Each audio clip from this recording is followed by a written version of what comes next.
बारे में बताए थे। हाँ, वंश को साम्राज्य कौन सा था भैया? मगध। मौर्य साम्राज्य थोड़ी है। साम्राज्य कौन सा है? मगध। जब साम्राज्य का नाम मगध। वंश यहाँ पे कितने थे सब लाइन से? हसीन, मसुकसा, हसीन, मसुकसा। पहला वंश हर्यंक, यहाँ पे हर्यंक वंश।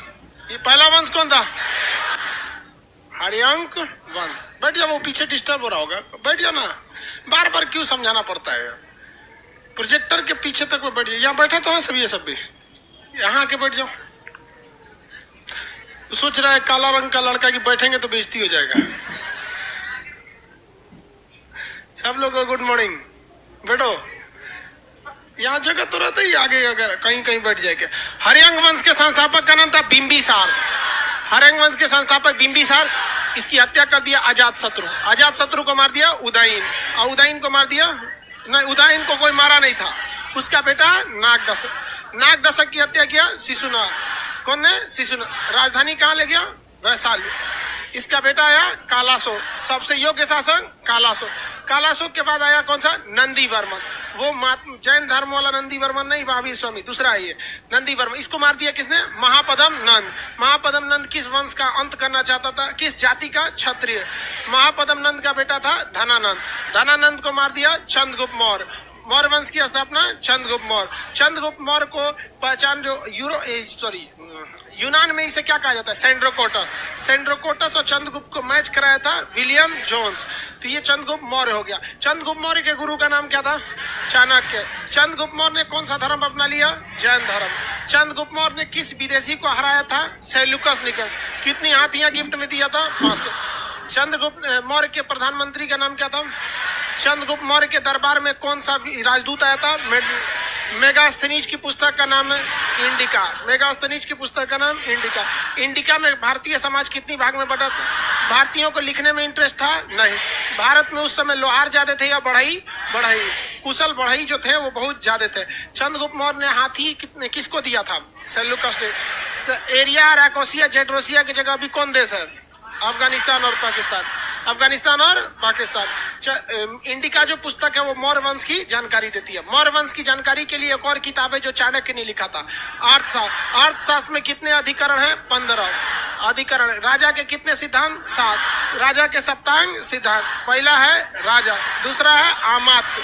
आमात्य बोलिए, मंत्री नहीं। अब वो मंत्री हम आपको समझने के लिए बोले थे, आपको क्या बोलना है? आमात्य। पहला राजा, दूसरा अमात्य, तीसरा जनपद। जनपद एरिया नहीं, जनपद। कौन सा? जनपद। उसके बाद दुर्ग। दुर्ग के बाद मित्र। मित्र होना चाहिए, दोस्त बोलता है, उर्दू मत बोलो। मित्र। कोष। उसके बाद दंड।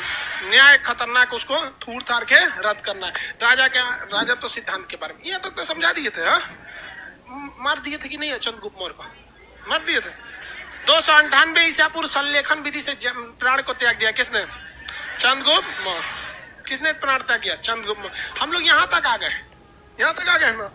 और मौर्य वंश में एक महान शासक बचा, अशोक। अशोक के बाद कोई खास महान नहीं बचा, लेकिन अशोक बहुत लंबा टॉपिक है। फिर ये सब तो छोटा छोटा है, शुंग वंश, कर्ण वंश, सातवाहन वंश, सब छोटे छोटे। सीक्वेंस समझ में आ रहा है?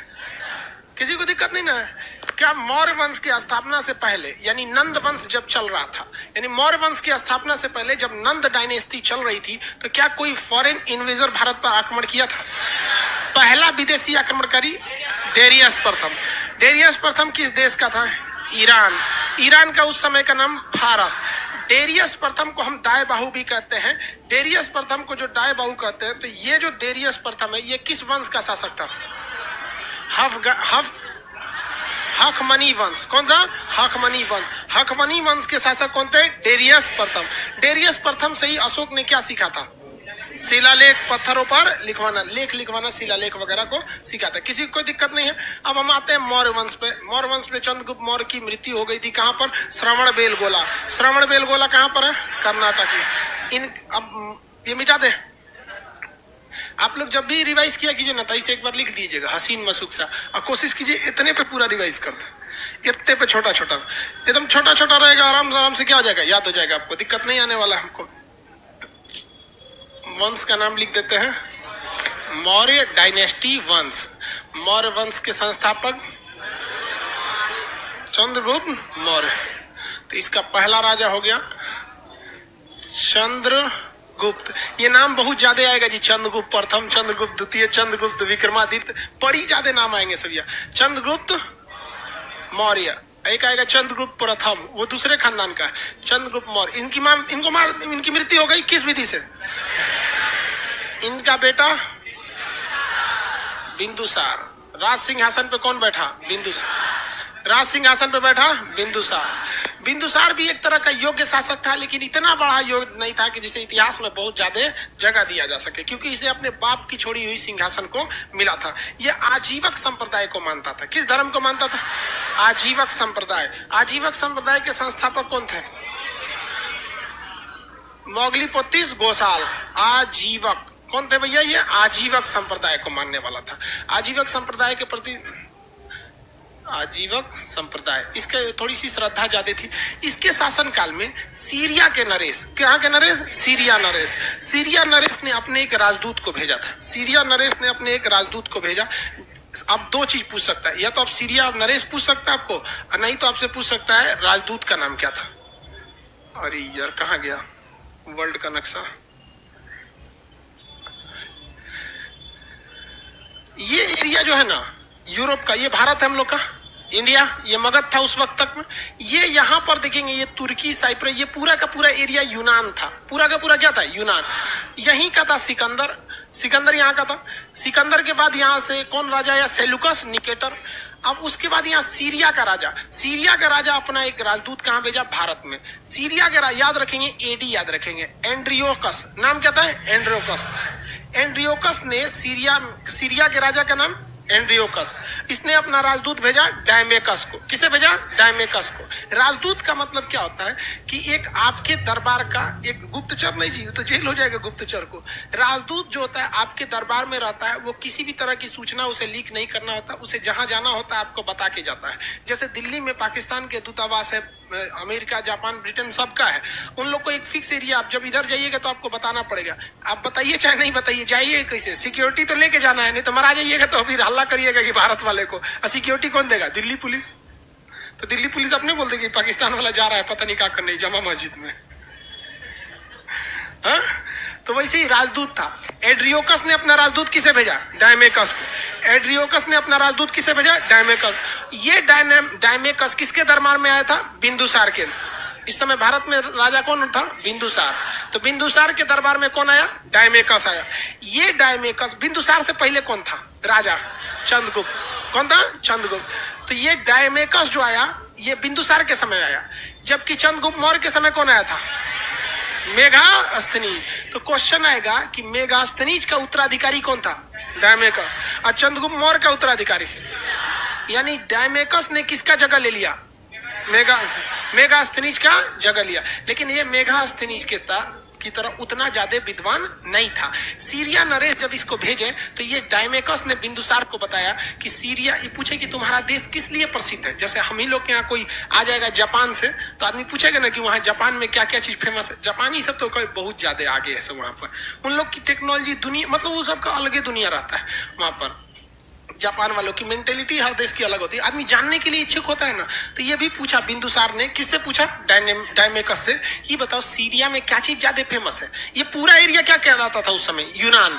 तो सीरिया में क्या फेमस है? तो कहा देखिए वहां पर जो शराब है वो मीठी शराब बहुत फेमस है। मीठी शराब।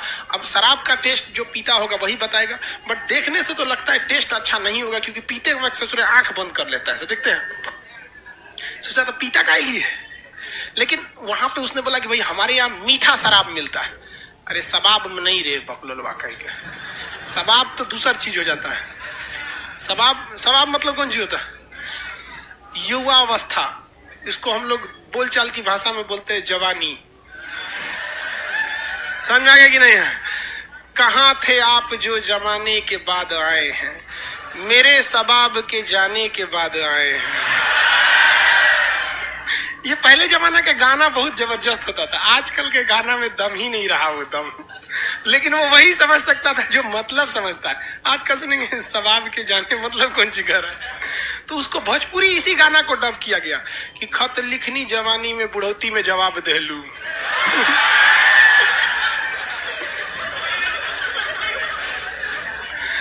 यहाँ पर सीरिया में क्या फेमस था भैया? मीठी शराब। और यहाँ अंजीर बहुत फेमस था। अंजीर एक ड्राई फ्रूट होता है, जैसे छुहाड़ा होता है ना, वैसे ही अंजीर होता है, इतना बड़ा सा होता है, बीच में हल्का सा सुराख होता है, बस इसी को क्या कहते हैं? अंजीर कहते हैं। काजू बादाम खाए हैं, वैसे ही छोटा इतना बड़ा होता है, उसे क्या कहेंगे? अंजीर कहते हैं। क्या हो गया बोलो? अरे यार तुम लोग क्या बोलता है? लाइव क्लास छोड़ के तुम लोग को बैठना सिखाएंगे। कौन है ये पीला? कहीं सेटल हो जाना भैया जल्दी जल्दी, दिमाग खराब करता है, सबको पीछे वाले को डिस्टर्ब होता है। अंजीर देखिए, ये सबको भगा देंगे अब। तू लोग को बीच भी 20 बार नहीं बोलेंगे, तुमको नहीं दे, पीछे वाला को खड़ा हो गया दिख रहा होगा, तू प्रोजेक्टर पे देखना पीछे वाला, अगवा कौन जी देखता है हमको, उस पे नहीं दिख रहा है। यो कम नहीं खखोरता है सो, गांव से आएगा सो तो जब टाइप का देखेगा सो, सबसे पहले तो गांव से जो आएगा सो कूलरवा चला के देखता है सो, ओए चल तो रे, हाँ एसी चला के देखता है। चल ध्यान से देखो, यहाँ पे एडजस्ट नहीं करता है सो। देखो तो दो चीजें, एक मीठी शराब और एक अंजीर। अंजीर काफी अच्छा चीज होता है, ड्राई फ्रूट होता है, जिस तरह से काजू किशमिश खाया जाता है वैसे इतना छोटा सा अंजीर होता है, काफी महंगा मिलता है, 900 रुपए केजी है। तो अंजीर में होता है एनर्जी, स्टेमिना ज्यादा होती है। बट अंजीर हो गया, पपीता हो गया, अनानास हो गया, ये किसी गर्भवती महिला को नहीं खिलाया जाता है, वरना उसका एबॉर्शन हो जाता है। तो पपीता, अंजीर, अनानास ये सब चीजें मतलब मना रहता है। तो आप लोग इसको याद रखिएगा, आगे जाके ध्यान दीजिएगा, ना तो पता चला आप लेके आए और पढ़ल लिखल ना थी, अब मार 1 किलो पपीता खा ले। आपको क्या हो सकता है? दिक्कत हो जाएगा। तो अंजीर, अनानास लिख रहा, लिख ले घर जाके लिख लियो। इसमें गलत क्या है यार? क्या गलत है इसमें? सही है। इसको हम लोग को अंग्रेजों ने इस तरह से बांध के चले गए कि शिक्षा को भी ससुरा उसने 2 भाग में बांट दिया। वहां सबको पता है इसमें क्या गलत है। आप एक नवजात शिशु की जान लेते हैं अपनी लापरवाही की वजह से, और उसको देहात में कहा जाता है कि बच्चा नुकसान हो गया, सोचिए कचर के खा गई लोग उल्टा सीधा कुछ। ये मीठी शराब। और दूसरा बोला यहाँ के दार्शनिक लोग बहुत डेवलप है, तो दार्शनिक 3 चीज, सीरिया के 3 चीज फेमस थे, मीठी शराब, अंजीर, दार्शनिक। दार्शनिक उसे कहा जाता है जो दर्शन शास्त्र की पढ़ाई करता है। दर्शन शास्त्र मतलब बहुत ही अच्छी फिलॉसफी बोलता है कि इस तरह से करिए, मतलब समाज सुधारक। तो इसने कहा किससे? डायमेकस से, कि बोल भैया तू अपने राजा एंड्रियोकस को क्या बोलो कि हमको मीठी शराब भेजे, अंजीर भेजे और दार्शनिक भेजे। तो इसने सीरिया के राजा एंड्रियोकस ने बिंदुसार को मीठी शराब भेज दिया, अंजीर भेज दिया, और दार्शनिक की जगह एगो खत चिट्ठी लिख के भेज दिया। उसमें लिखा था कि दार्शनिक बहुत ही योग्य व्यक्ति होते हैं, ये शिक्षा के धरोहर होते हैं, अतः हम शिक्षा के धरोहर यानी सरस्वती का व्यापार नहीं करते हैं, इसलिए हम आपको दार्शनिक नहीं भेज सकते। और ये देखिए वो लोग की इतनी ज्यादा बुद्धि थी। और यहाँ भारत में जितने इंजीनियर बनेंगे, डॉक्टर बनेंगे, IIM से मैनेजमेंट करेंगे, अमेरिका चल जाएंगे। सोच रहा एम्स में पढ़ेगा यहाँ, डॉक्टर बनेगा अमेरिका, IIT पढ़ेगा कानपुर में, डॉक्टर बनेगा जर्मनी में, इंजीनियर बन जाएगा जर्मनी में जाए। तो हमारे यहाँ से शिक्षा का क्या होता है? ड्रेन हो जाता है, बाहर चले जाते हैं। जबकि वो उस समय इतना डेवलप थे कि एक राजा के प्रस्ताव को ठुकरा दिए कि हम दार्शनिकों का व्यापार नहीं करते। तो भारत में भी अभी भी नासा में ना 50% से ज्यादा साइंटिस्ट इंडिया के हैं सब। भारत सरकार बैन लगा दे तो अभी इसरो ऑटोमेटिक आगे चल जाएगा। तो यहाँ पे समझ में आ गया आपको? किसी को यहाँ तक में कोई दिक्कत नहीं ना? चंद्रगुप्त मौर्य का उत्तराधिकारी कौन था? बिंदुसार के दरबार में सीरिया नरेश एंड्रियोकस ने किसे राजदूत बनाकर? डायमेकस किसका जगह लिया? मेगास्थनी बुढ़ा उड़ा गया था। तो सीरिया के नरेश से इसने 3 चीजों का प्रस्ताव रखा। किस किस चीज का? मीठी शराब, अंजीर और दार्शनिक। मीठी शराब, अंजीर और दार्शनिक। किस चीज को देने से मना कर दिया गया? दार्शनिक। इन्हीं के समय में, इनके समय में, बिंदुसार के समय में ये मिस्र है। कौन सा जगह है? मिस्र। CBSE वाला मिस्र को इजिप्ट बोलता है। सब क्या कहता है? इजिप्ट। हिंदी मीडियम वाला क्या कहता है? मिस्र। तो मिस्र के राजा फिलोडोल्फ जो थे, ये अपना एक राजदूत भेजे जिसका नाम था डायनेसियस। डायनासोर नहीं, डायनेसियस। फिलाडोल्फ। मिस्र के राजा फिलाडेल्फ। मिस्र के राजा फिलाडोल, मिस्र के राजा फिलाडोल अपना किस राजदूत को भेजा? डायमेसियस। किसे? यहां पे देखिए, ये कौन सा था? डायमेकस। ये कौन सा है?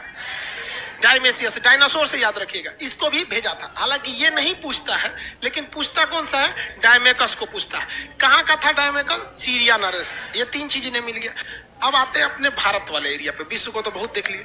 ये जब बिंदुसार यहाँ मगध पे शासन कर रहा था, तो इसी समय कश्मीर के लोगों ने विद्रोह कर दिया, पत्थर चलाने लगा। हम मगध में नहीं रहेंगे, मगध में हम नहीं रहेंगे, हम अलग चाहते हैं, स्वतंत्र चाहते हैं। हम क्या चाहते हैं? आजादी। मांगने लगा आजादी। तो यहाँ बिंदुसार ने अपना राजा सुसीम, बेटा सुसीम को, किसे भेजा? सुसीम को। सुसीम को कचर के पीट दिया सब। सुसीम इस विद्रोह को नहीं दबा पाया। तो उस समय जो कश्मीर था, कश्मीर का राज्यपाल यानी वहां का राजकुमार कौन था? सुसीम। सुसीम किसका बेटा था? बिंदुसार का बेटा था। लेकिन क्या वो इस कश्मीर के विद्रोह को दबा सका? तो उस समय दक्षिण भारत में ड्यूटी कर रहा था अवंती में। अवंती का राजा कौन था भैया? अशोक। अवंती का राजा अशोक। ये वही अवंती है जिसे हर्यंक वंश के संस्थापक बिंबिसार ने अपने राजवैद जीवक को भेजकर यहाँ चंद्र प्रधोत का इलाज कराया और जीत लिया था। बाद में इन्हीं के समय।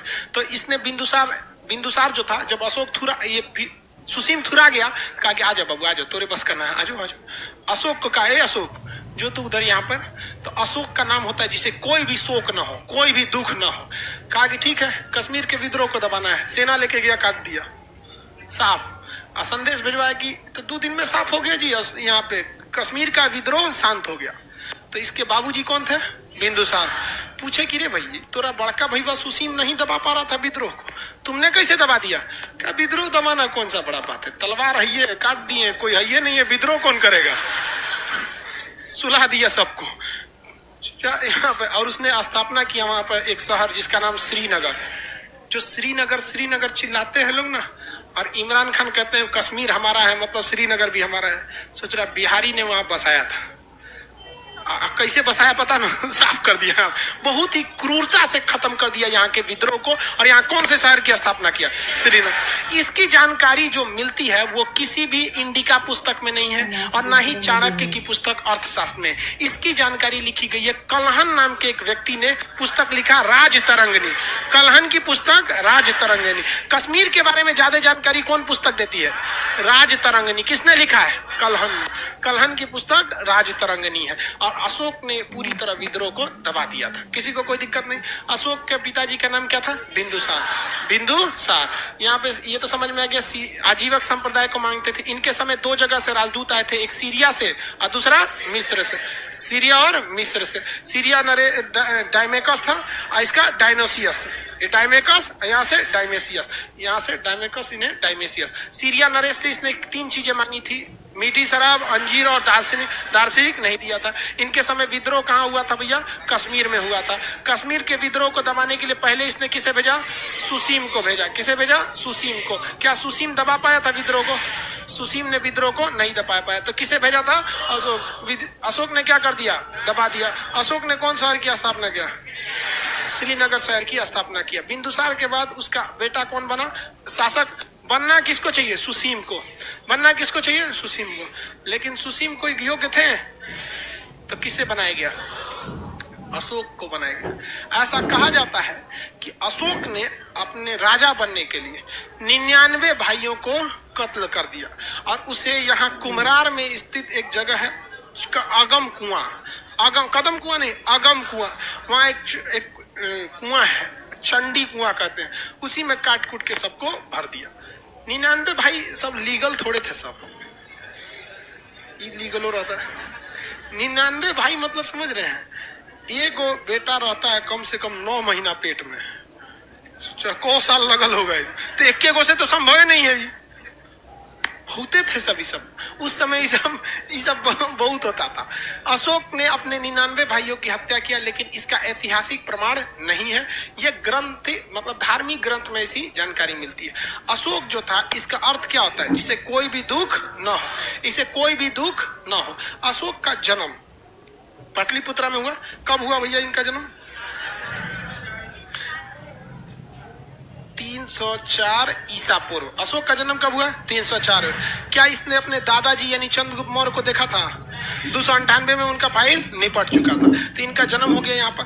अशोक कई गो शादी किया था। अशोक ने क्या किया? कई गो शादी किया, लेकिन उसको 5 पत्नियों में सबसे ज्यादा प्रिय कारुवाकी थी।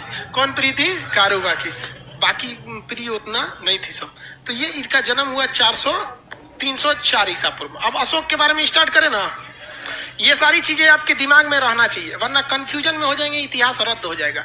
आपको कंप्लीट पकड़ होना चाहिए किसके ऊपर? चंद्रगुप्त मौर्य के ऊपर, उसके बाद बिंदुसार के ऊपर, तभी आप आगे अशोक के ऊपर बढ़ सकते हैं। अदरवाइज में फिर बढ़ेंगे तो इतिहास बोझ लगने लगेगा। हिस्ट्री की यही अच्छाई है कि अगर पुराना चीज पता है तो आगे में कोई दिक्कत नहीं आता है। तो हम किसके स्टार्ट करते हैं? अशोक को। किसी को कोई दिक्कत नहीं। जन्म बताइए। जन्म 304 ईसा पूर्व। लेकिन सबसे बड़ा चीज होता है, इन्होंने राजगद्दी पर कब बैठा?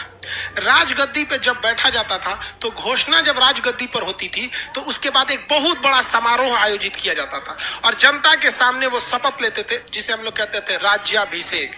क्या कहते थे? राज्याभिषेक। आपने राज्याभिषेक देखा होगा बहुत बेहतरीन ढंग से बाहुबली में।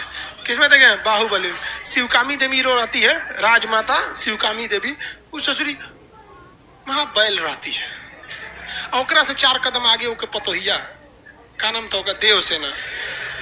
देवसेना का शरीर कोशिका से बना ही नहीं था, अहंकार से बना था। बिखिया बहुत रहती है, बिखे के चक्कर में मराइले रहती है। यहाँ पे बल्लाल देव उनका व्यवस्था कर देता है। तो राज्याभिषेक, तो इनका राज्याभिषेक कब हुआ?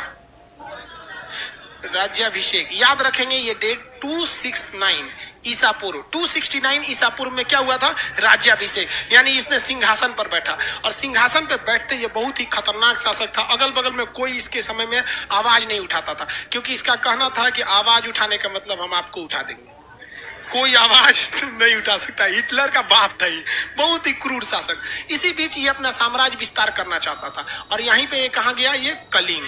कहाँ गया? कलिंग चला गया। कलिंग। अब कलिंग में 2 कथाएं प्रसिद्ध है। कलिंग ये जीतना इसलिए चाहता था कि कलिंग हाथियों के लिए प्रसिद्ध था। कलिंग किसके लिए प्रसिद्ध था? हाथियों के लिए। वहीं इतिहास में एक ऐसा धारा भी है जो ये कहता है कि कलिंग में अशोक विवाह करना चाहता था। कलिंग की कोई बहुत पसंद आ गई थी तो वहां से विवाह करना चाहता था, लेकिन जो मुख्य कारण था वो क्या था? हाथी। और कलिंग के लोग बड़ी स्वाभिमानी होते थे। अभी का नाम उसका, कलिंग का नाम क्या है? उड़ीसा। कलिंग का नाम क्या है? उड़ीसा।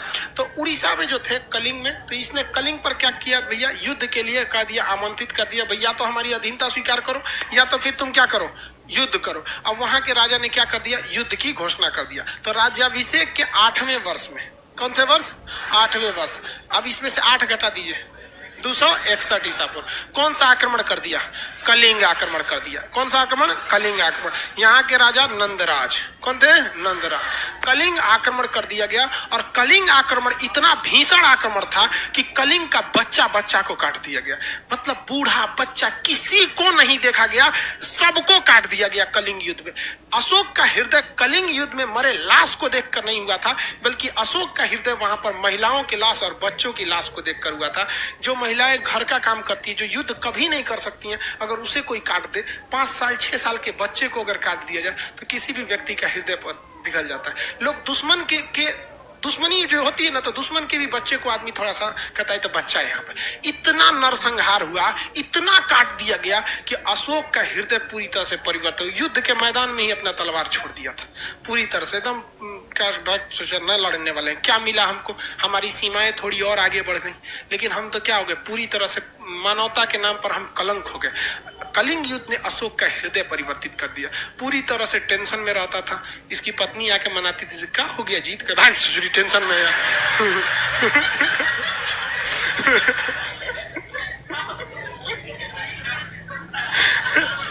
वो बेचारा अपनी टेंशन में आकर खाना खा लीजिए, नाश्ता कर, अरे बेचारा वो उतना टेंशन में, उतना आदमी को काट के आया, वो बेची दिमाग नो चाहिए तो झाड़ दिया, भागे आप तो कारोबाकी करिए, हमरो झाड़ दीजिएगा। तो कहते तू स्पेशल है, निकल यहाँ से। स्पेशल लड़का सबको गुस्सा आता है तो किसी को नहीं पहचानता है, भले बाद में मना ले सब।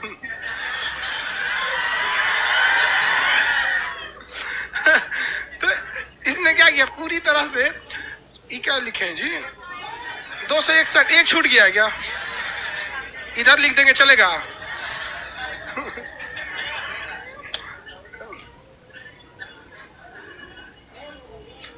एक छूट गया था वहां। तो 261 ईसा पूर्व में क्या हो गया था भाई, कलिंग युद्ध किया। कलिंग युद्ध के बाद इनका क्या हो गया, हृदय परिवर्तित हो गया। जब भी आप कोई चीज एक्सट्रीम हो जाता है ना, एक्सट्रीम लेवल पे चल जाएंगे ना, तो फिर आपको दिमाग मतलब वहां से क्या होने लगता है, भागने लगता है। आप भी खूब ज्यादा पढ़ने लगिएगा, एक वक्त आएगा कहेंगे तो यार कितना पढ़े आदमी। हर काम से एक एक एक्सट्रीम लेवल आता है। इसने भी युद्ध छोड़ने की ठान लिया, तो इसको लगा कि भैया अब हम ये दूसरा धर्म अपनाने के लिए।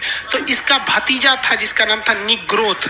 भतीजा का नाम क्या था, निग्रोथ। निग्रोथ जो था वो बहुत शांत रहता था और उसको कोई टेंशन नहीं रहता था। तो ये निग्रोथ से बड़ा प्रेरित था भतीजा से। कहता था तुम इतना शांत कैसे रहता है। कहा कि हम बौद्ध धर्म अपनाते हैं। बौद्ध धर्म में अष्टांगिक मार्ग पर चलिए, मार धार मत करिए, 10 सील का पालन कीजिए। यहाँ पर जो 3 उनके उपदेश दिए गए हैं उनको ध्यान दीजिए। सब पिटक, विनय पिटक, अभिनव पिटक, इस सबको पढ़िए, ठीक रहेगा। तो महात्मा बुद्ध ने पूछा कि महात्मा बुद्ध करे, अशोक ने पूछा कि क्या है बौद्ध धर्म। कहा देखिए हम कोई बौद्ध धर्म के बहुत बड़े पुरोहित तो है नहीं, पुरोहित नहीं है हम। एक काम कीजिए, आपको हम एक गुरु के पास ले जाते हैं। तो अशोक को बौद्ध धर्म की प्रेरणा क्या मिली, प्रेरणा। प्रेरणा किसने दिया, निग्रोथ। प्रेरणा किससे मिला, निग्रोथ। ये उनका क्या था, भतीजा था। लेकिन बौद्ध धर्म की शिक्षा किससे मिली, उपगुप्त। उपगुप्त। बौद्ध धर्म की शिक्षा किससे मिली थी, बौद्ध धर्म की शिक्षा किसने दिया था, उपगुप्त ने। तो अशोक को बौद्ध धर्म की शिक्षा किसने दिया, उपगुप्त ने दिया। इसके बाद अशोक कौन सा धर्म अपना लिया, बौद्ध धर्म। अशोक ने कौन सा धर्म अपना लिया, बौद्ध धर्म। लेकिन अशोक दूसरे धर्मों को हमेशा इज्जत की भाव से देखता था और कहा कि मेरा धर्म बौद्ध धर्म है, लेकिन मेरी जनता का धर्म बौद्ध धर्म नहीं है। जनता स्वतंत्र है वो अपने धर्म को मानने के लिए। वो सामूहिक जगहों पर कभी भी बौद्ध धर्म की मतलब ऐसा जबरदस्ती नहीं करता था। अशोक ने अपने बेटा महेंद्र और बेटी संघमित्रा, महेंद्र और बेटी संघमित्रा, अशोक ने अपने बेटा महेंद्र और बेटी संघमित्रा को कहां भेजा था, श्रीलंका। तो बेटा महेंद्र और बेटी संघमित्रा श्रीलंका गई और इससे प्रभावित होकर श्रीलंका के सिंघली वंश के शासकों ने बौद्ध धर्म को अपना लिया और आज भी श्रीलंका में बौद्ध धर्म की ही अधिकता है। अशोक ने जितना बौद्ध धर्म को फैलाया उसने दूसरा किसी ने नहीं फैलाया था। अशोक ने बौद्ध धर्म को बहुत शालीनता से फैलाया, कोई जोर जबरदस्ती करके नहीं फैलाया था। अशोक जगह जगह पे संदेश देता था कि लोगों को अत्याचार न किया जाए और अशोक ने यह प्रण ले लिया जब बौद्ध धर्म अपनाया कि आज के बाद वो कभी भी हथियार नहीं उठाएगा। लेकिन अशोक के डर इतना ज्यादा था लोगों में, जब तक अशोक जिंदा था किसी की औकात नहीं थी वो कुछ कर सके, क्योंकि उनको पता था इन हाथों ने केवल हथियार छोड़े हैं, चलाना नहीं भूला। किसी दिन अगर उठ गया तो फिर सबको साफ कर देगा यहाँ पे, क्योंकि लोगों ने इसे देखा था कश्मीर को निपटाते हुए, कलिंग का फाइल निपटाते हुए, इतना बुरा मारा जिसका कोई हद नहीं। लेकिन जब अशोक मरा था तो इसी के सिंहासन को लोगों ने उखाड़ फेंका था और इसके बाद कई वंशों की स्थापना हो गई। तो अशोक ने अपने बेटा बेटी को कहां भेजा भैया, श्रीलंका में भेजा था, श्रीलंका में। और भारत में अशोक ने इवन भारत के अलग अलग जगहों पे अशोक ने सोचा कि बौद्ध धर्म का क्या किया जाए और इसके बाद कई वंशों की स्थापना हो गई। तो अशोक ने अपने बेटा बेटी को कहां भेजा भैया, श्रीलंका में भेजा था, श्रीलंका में। और भारत में अशोक ने इवन भारत के अलग अलग जगहों पे अशोक ने सोचा कि बौद्ध धर्म का क्या किया जाए, प्रचार किया जाए। तो बौद्ध धर्म के प्रचार के लिए अशोक के समय कौन सी बौद्ध संगीति की स्थापना हुई, कौथी बौद्ध संगीति हुई थी, तीसरी बौद्ध संगीति कहाँ हुई, पाटलिपुत्र में। किसके देख रेख में, अशोक के देख। अशोक के समय में बौद्ध धर्म की तीसरी बौद्ध संगीति हुई। अशोक ने ईरान के शासक डेरियस, जो हखमनी वंश का था, ईरान का शासक का नाम क्या था, डेरियस, हखमनी वंश का शासक, उससे एक सीख लिया था अभिलेख लिखवाने का।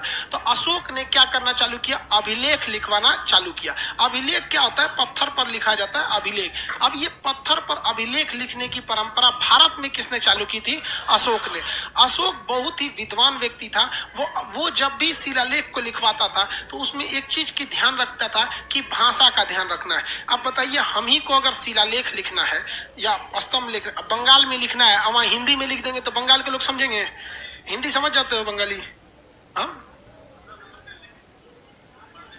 पढ़ने में दिक्कत होता है, ऐसे बोलते हैं तो समझ जाते हैं, वो होता ही है। जैसे आप लोग को भी देखिए ना, उर्दू तो समझ जाते हैं, हम बोलेंगे पानी पी लीजिए, बैठ जाइए, ये सब तो क्या चीज है, बैठ जाए, हिंदी बोलेंगे बिराजिए यहाँ।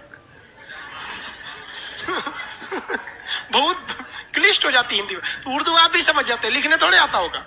तो वैसे ही मतलब अलग अशोक भी समझता था कि हमको क्या करना है, ऐसे ही भाषा का प्रयोग करना है जो लोग क्या कर सके, समझ सके। अब इसमें दो चीज होती है, भाषा एक होती है आप लिख क्या रहे हैं, जिस जैसे हिंदी एक भाषा है, इंग्लिश एक भाषा है, लेकिन दोनों भाषाओं में एक चीज कॉमन है कि दोनों बाएं से लिखा जाता है। दोनों कहां से लिखा जाता है? बाएं से।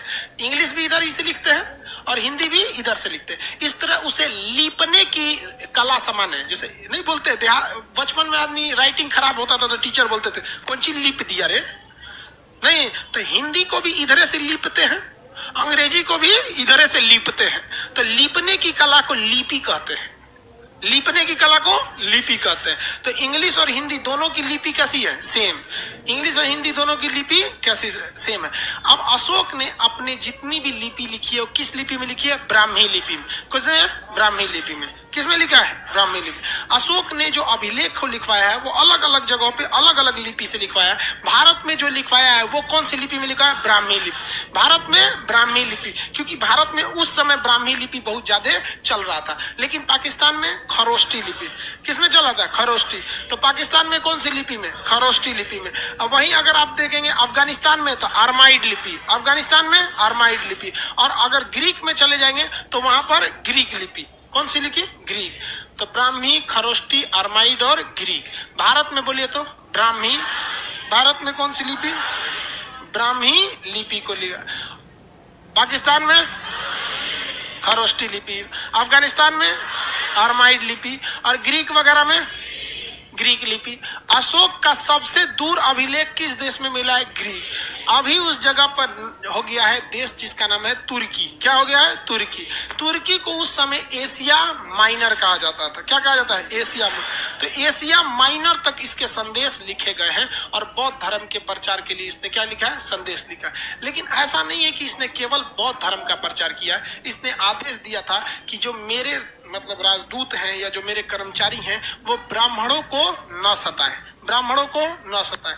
जो ये बात बताता है कि अशोक धार्मिक रूप से सहिष्णु था। सहिष्णु का मतलब होता है सब में आस्था रखना, मतलब सबकी इज्जत करना। और एक होता है असहिष्णु। असहिष्णु मतलब हमरे सही है बाकी मर जा ससुरा तुम, कचर के रख देंगे बाकी लोगों को यहाँ पर। तो भारत में अशोक के समय से ही धार्मिक रूप से क्या था? अशोक सहिष्णु था, यानी उस सारे धर्मों को बराबर लेकर चलता था।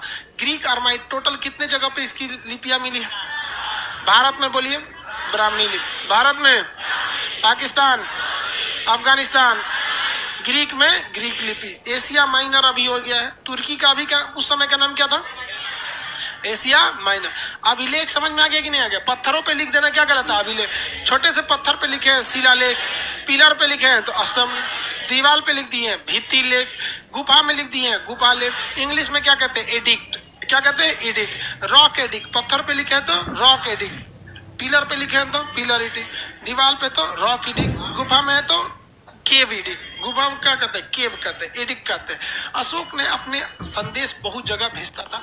इसने कई अधिकारियों को भी नियुक्त किया था, संदेश वाहक को नियुक्त किया था, जिसमें राजुक बहुत ही प्रसिद्ध थे। यहाँ पर अशोक ने बौद्ध धर्म के धम्म नीति को आगे बढ़ाया। बौद्ध धर्म के किस नीति को? धम्म नीति। धम्म का मतलब होता है धर्म की नीति पर चलना, धर्म की नीति पर क्या करना है? चलना है। तो इसको आगे बढ़ाने के लिए अशोक ने बहुत किया था। धम्म का मतलब या धर्म का मतलब क्या हमारे धर्म से होता है?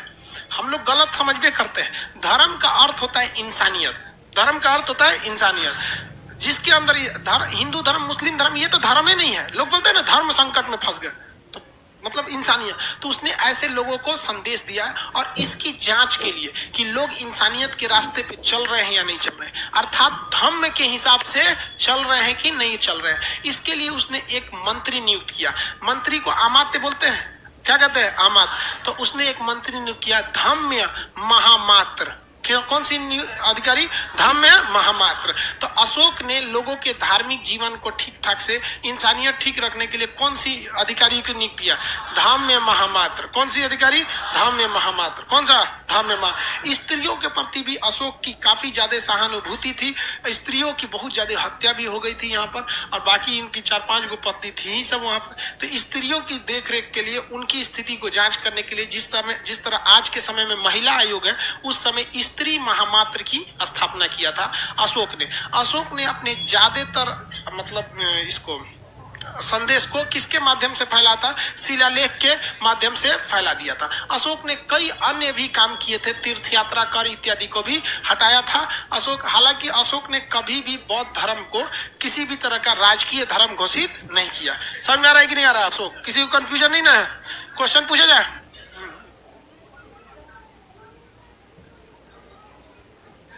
हाँ हाँ हाँ, ठीक ठाक, फैमिली के साथ रहते थे।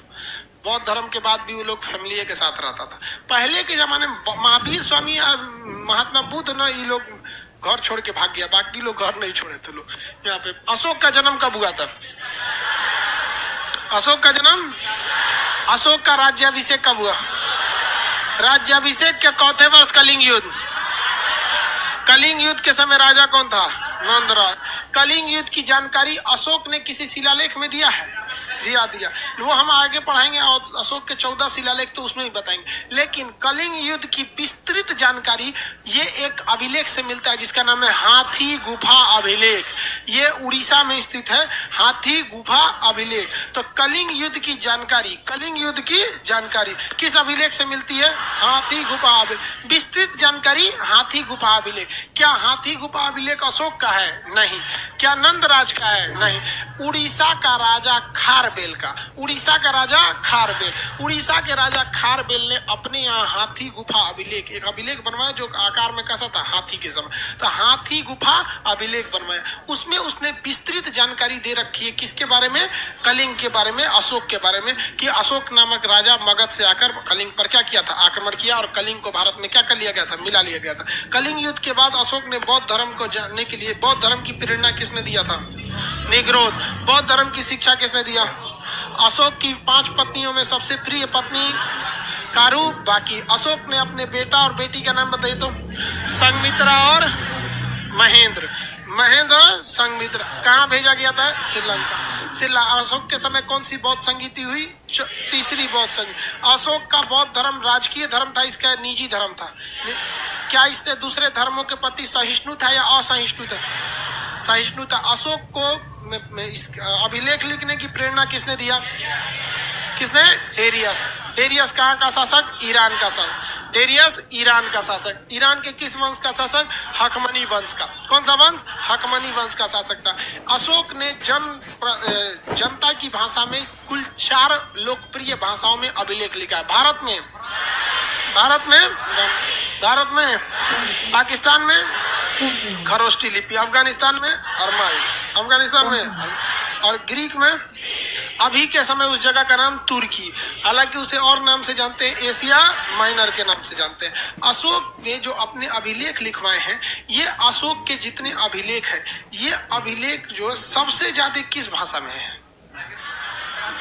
किस? अब आप ही बताइए, सबसे बड़ा एरिया इसमें कौन दिख रहा है? भारत। तो सबसे ज्यादा किस में होंगे? ब्राह्मी। किसमें? ब्राह्मी लिपि में होंगे यहाँ पर, अशोक वगैरह के काल में। आगे बढ़ जाते हैं। किसी को अशोक में दिक्कत नहीं है? कोई प्रॉब्लम नहीं ना? देखिए, मटेरियल में कुछ गलती उलती है? हाँ, देखिए कुछ सुधार उधार भी करना है इसमें। अशोक ने क्रूरता पूर्वक कहाँ के विद्रोह को दबाया था? कलिंग के। कहाँ के विद्रोह को? कश्मीर के विद्रोह को न दबाया था, कलिंग बोलता है। अब इसके बाद बच गया अशोक का मतलब शिलालेख, सैन्य व्यवस्था, अर्थव्यवस्था इत्यादि के बारे में देखते हैं। चलिए पकड़िए, अभी अशोक का मेनली अभिलेख वाला हिस्सा देखते हैं। देखो भाई, अशोक के जो अभिलेख थे, कलिंग, कश्मीर को दबाया गया था जो विद्रोह, बहुत क्रूरतापूर्वक था, और उसकी जानकारी किस पुस्तक से मिलती है? राजतरंगिणी से। अब अशोक के अभिलेखों के बारे में हम लोग समझते हैं। अभिलेख अशोक ने कई टाइप के लिखवाए। एक कुछ बड़े अभिलेख हैं, कुछ छोटे अभिलेख हैं। कुछ अभिलेख ऐसे हैं जो पिलर पे लिखे गए हैं, जिसे हम लोग स्तंभ लेख कहते हैं। तो अशोक के अभिलेख कई कैटेगरी में बटे हैं और कई भाषाओं में बटे हैं। अभिलेख में अशोक की सबसे बड़ी समस्या ये थी कि अशोक वगैरह की जानकारी, खोदाई वगैरह तो यहाँ हुई बाद में खोदाई हुआ, और पत्थर पे कुछ कुछ लिखा हुआ संदेश मिला। तो इसको लिखने की सफलता जो मिली थी, जेम्स प्रिंसेप को मिली। अशोक के अभिलेख लिखने की सफलता किसे मिली? जेम्स प्रिंसेप को। अशोक के अभिलेख लिखने की सफलता जेम्स प्रिंसेप को। लेकिन जेम्स प्रिंसेप को एक बात, बहुत बड़ी समस्या आ गई, क्योंकि वहां कहीं भी अभिलेख पर अशोक नहीं लिखा था। दिक्कत है। संदेश लिख दिया था, मैं मगध का राजा। अरे सोचो मगध का राजा, तो मगध में तो 75 गो राजा होके गए सब, क्या पता कि अजात शत्रु का है कि बिंबिसार का है कि अशोक का है। नहीं ना कह सकते कि धनानंद का है, किसी का भी हो सकता है वहां पे। लिखा मैं मगध सम्राट, तो भैया मगध का सम्राट तो बहुत से लोग थे। प्रियदर्शी, मगध साम्राज्य में कोई प्रियदर्शी था ही नहीं। और लिखता मैं मगध साम्राज्य प्रियदर्शी। तो सब पढ़ने की तो अभिलेख प्रिंस लिखेगा कैसे? लिखने की बोल दिए हैं। अरे वही बात है, लिखेगा थोड़ी ना। अशोक ने तो अभिलेख लिख दिया। लिखने की प्रेरणा किससे लिया था? टेरियस से। उस लिखे हुए अभिलेख को कोई पढ़ ही नहीं पा रहा था। उससे पढ़ने की सफलता पहले किसे मिली? James Prince. उसी ने पढ़ा, और पढ़ने के बाद सबसे बड़ी समस्या क्या आ गई? उसमें क्या लिखा हुआ था? मगध सम्राट। हर जगह क्या लिखा था? मगध सम्राट। और बाकी कई जगह लिखा था मैं मगध का राजा प्रियदर्शी। लेकिन दिक्कत जानते क्या हो गया? हर जगह सुबूत उबूत मिलाया जाता है ना, कहीं कहीं से लिंक हो जाता है। बस एक जगह लिख दिया, राजस्थान में। राजस्थान में एक अभिलेख लिखा, वहां लिखा मैं मगध सम्राट अशोक प्रियदर्शी। तब कह दे ससुरा, जहां जहां प्रियदर्शी लिखल है ये है। कौन है? यही है। तो कहीं कहीं के अभिलेख में, टोटल अभिलेख में क्या अशोक के नाम लिखे गए? 3 नाम प्रसिद्ध है, एक प्रियदर्शी, एक मगध सम्राट। एक ही जगह क्या लिखा गया है? अब अशोक लिखा गया। अब इसके कई अभिलेख है, कुछ छोटे अभिलेख है, कुछ बड़े अभिलेख है, कुछ क्या है स्तंभ लेख है सब। तो इस सारे अभिलेखों को हम लोग अब एक ही, अब इसको अलग से एक ही टाइप में पढ़ेंगे लोग। आज थोड़ा सा टॉपिक क्या हो जाएगा? चेंज टाइप का हो जाएगा। अभी तक तो राजा वगैरह देख रहे थे यहाँ पे, बिंबिसार वगैरह देख लिए कि नहीं? इसमें किसी को दिक्कत नहीं है। एक बार इसको देखते हैं, फिर अभिलेख के बारे में। बिंदुसार किस धर्म को मानता था? क्या अशोक आया तो आजीवक संप्रदाय के साथ कोई भेदभाव किया? हम कैसे मान ले कि भेदभाव नहीं किया? हम कैसे मान ले? अशोक आजीवक संप्रदाय की भी इज्जत करता था, क्योंकि ये गया में स्थित बराबर नाम के जगह पर कुछ पहाड़ स्थित है। जगह का नाम क्या है? बराबर। हालांकि वो बराबर है ही नहीं है। बराबर जगह पे क्या है? पहाड़ है। उन पहाड़ों पर गुफा बनवाया था। उस गुफा के कितने संख्या थे? 4। और किसे दे रखा था? आजीवक संप्रदाय। 4 गुफाओं के नाम क्या थे? एक का नाम था सुदामा, गुफा का नाम सुदामा।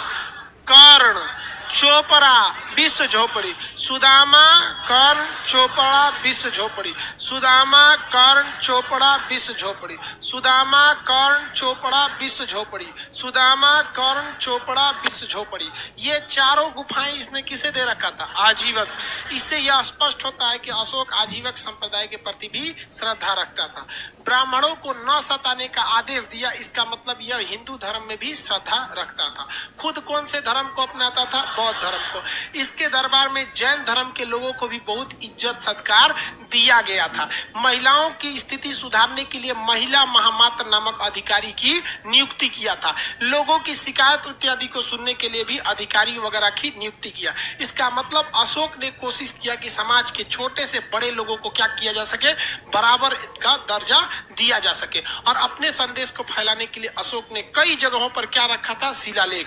और ये इसकी इंसानियत थी कि मगध का इतना प्रतापी योग्य शासक होने के बावजूद वो अपना नाम अशोक नहीं लिखवाता था। और यहाँ लोग एक विधायक जी नाली बनवाते हैं तो नाली से पहले खुदवा के लिख जाते हैं स्वर्गीय फताना, स्वर्गीय नहीं जी, माननीय।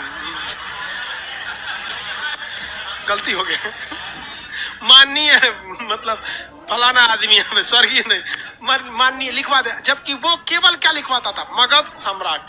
जबकि ऐसा भी तो हो सकता है, मुखिया जी अगर नाली बनवाए या सड़क बनवाए तो लिख सकते हैं ना माननीय मुखिया के कर कमलों से मतलब प्रारंभ किया गया। तो माननीय मुखिया अगवा नाम जरूर लिखवाता है। और वो अशोक इतना महान होने के बाद भी जल्दी नाम नहीं लिखाया था, इसीलिए समस्या हो गई थी उसे पढ़ने में कामयाबी सबसे पहले किसे मिले? James Prince. अब हमें क्या पढ़ना है? अशोक के शिलालेखों, स्तंभ लेख, छोटे लेख, बड़े लेख इत्यादि के बारे में अब हम चर्चा कल करेंगे। आज के लिए इतना ही।